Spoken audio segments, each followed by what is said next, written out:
La COP avait débuté ici avec 3 enjeux majeurs. Premièrement, définir une feuille de route pour l'application des accords de Paris. Comme prévu, un premier texte a été finalisé samedi soir par les délégations et remis aux représentants politiques qui commencent depuis ce matin les négociations. Ils ont jusqu'à vendredi pour se mettre d'accord. Que sait-on sur ce texte?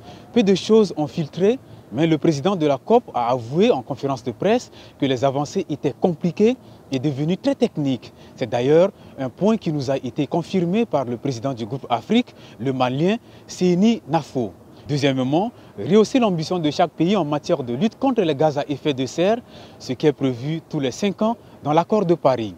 Le dernier rapport du groupe d'experts sur le climat GIEC, présenté en octobre dernier, conclut en effet que l'objectif de contenir le réchauffement sous les 2 degrés est presque illusoire, sauf si les pays s'engagent sur une voie radicale.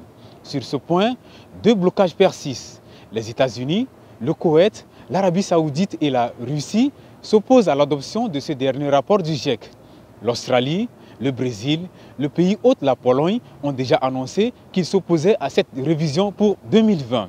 Troisièmement, la solidarité internationale, c'est-à-dire les contributions financières venant principalement des pays développés pour mettre en œuvre les actions climatiques et les projets d'adaptation dans les pays les plus vulnérables.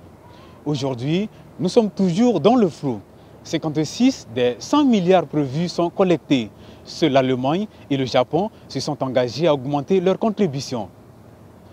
Il y a également des demandes très précises des ONG internationales sur le plan des droits de l'homme. Les ONG demandent depuis 2 ans que la notion de justice climatique, l'insécurité alimentaire et la participation des populations locales figurent dans les textes. La seule avancée dans la version du texte bouclé ce week-end concerne l'intégration des populations locales dans les processus. Les 2 prochains jours sont cruciaux, notamment pour les ONG. Et on a vu ce samedi des citoyens très mobilisés dans le monde entier, notamment à Katowice, qui demandaient aux politiques de tenir leur engagement. À Bangui, en revanche, pas de mobilisation alors que nous sommes parmi les populations les plus affectées. Gildas Nabeza, Katowice, Radio Nekelo.